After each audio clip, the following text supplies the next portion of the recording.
Stocks fell today following President Trump's latest tariff targeting foreign automakers. The Dow dropped 155 points. The S&P fell 1/3%, and the Nasdaq slid 0.5%. Annabelle Childers now has details on this double-digit tariff and the potential impact here in Northeast Ohio. This is the beginning of Liberation Day. Wednesday, President Trump announced the U.S. is imposing a new 25% tariff on all foreign imported passenger vehicles and light trucks.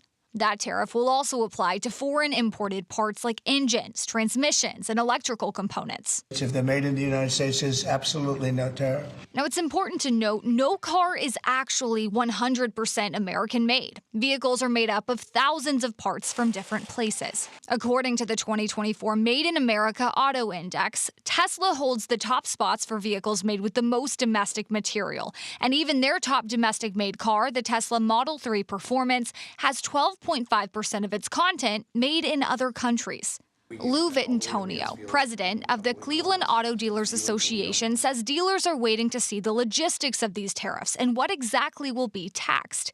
They plan to keep the costs of the current cars on their lots the same, but they'll reevaluate down the line. As we get past April 2nd, there are going to be some changes, but it's hard to look into a crystal ball and say that it's going to be exactly how it was even announced a week prior.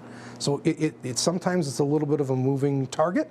Jonathan Ernest, an economics professor at Case Western Reserve University, believes these tariffs will lead to cost increases for all cars and says consumers could see price increases in a matter of weeks. Even if that final product is technically U.S. made, a lot of the components may or may not be currently made in the U.S. and we might see price increases if we have to start sourcing from the U.S. or change those supply chains in some way.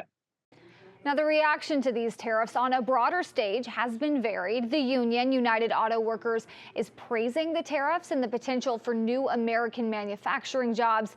And then, as you can imagine, Canada and the EU are upset. The Canadian Prime Minister called these tariffs a direct attack. All right, Annabelle Childers in the newsroom. Thank you.